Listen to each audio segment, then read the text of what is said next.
Alexandre Alain, bonjour. Vous avez 25 ans, vous habitez dans la Sarthe, dans un petit village qui se nomme Chantenay-Villedieu, et vous menez un projet baptisé Ahoy, dans lequel vous vous êtes lancé le défi de faire un tour de l'Atlantique contre la muco. Vous êtes atteint de la mucoviscidose. Vous pouvez nous en dire plus sur cette maladie méconnue du grand public ?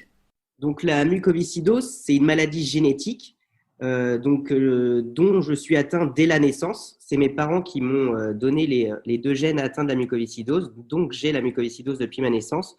Et c'est une maladie qui se caractérise par le fait d'un encombrement des poumons et un problème au niveau du système digestif. On va dire que c'est les deux facteurs les plus marquants de la mucoviscidose, malgré que cette maladie touche un grand nombre d'organes.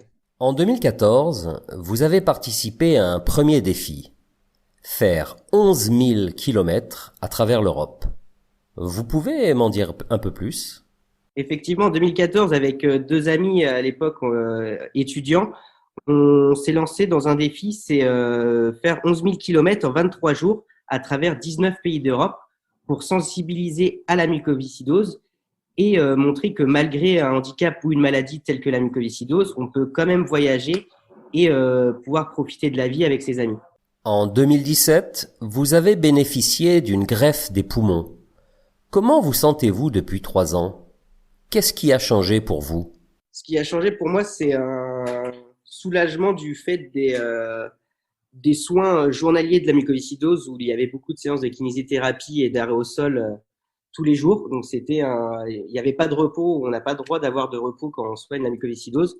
Donc maintenant, j'ai envie de dire, c'est simplement des médicaments anti-rejet et un contrôle de ces médicaments par les médecins, mais c'est un changement total avec un véritable nouveau souffle, pouvoir repratiquer du sport sans contrainte et pouvoir mener de nouveaux projets et croire en l'avenir. En 2019, vous aviez le projet de traverser l'Atlantique sur un voilier avec 3 amis. Quelle était l'intention de ce défi et a-t-il été mené à bout ? Donc effectivement, en 2017, on s'est lancé avec trois amis sur un tour de l'Atlantique à la voile. Malheureusement, du fait du Covid, nous avons pu aller que jusqu'en Guadeloupe, mais c'était déjà 80% du trajet de ce tour de l'Atlantique. Nous avons juste pas effectué la traversée retour. Et avec ce projet-là, on voulait montrer, comme en 2014 lors du Tour d'Europe, qu'avec la mucoviscidose, on peut quand même voyager. Et en même temps, avec cette fois-ci, en ayant été greffé, sensibiliser au don d'organes qui n'est pas encore assez présent dans les mentalités en France ou à l'étranger. Et de ce fait, je suis devenu le premier greffé bipulmonaire atteint de la mucoviscidose à traverser l'Atlantique à la voile au monde. Qu'est-ce que vous avez envie de dire à nos auditeurs qui vous écoutent ? Un message de sensibilisation particulier ? Qu'il ne faut pas baisser les bras lorsqu'on est atteint d'un handicap ou d'une maladie, que tout est possible, qu'on peut parfois s'accommoder de contraintes du fait de la maladie ou des traitements ou du suivi avec les médecins, mais que tout projet peut aller au bout. Et justement aussi pour les personnes, j'ai envie de dire, bien portantes, qu'il ne faut pas laisser de côté les personnes atteintes d'une maladie ou d'un handicap. Elles sont souvent bénéfiques dans des projets du fait qu'elles ont encore plus envie d'aller au bout de ce projet malgré les contraintes qu'elles peuvent vivre au jour le jour dans leur vie quotidienne. Alexandre Alain, merci.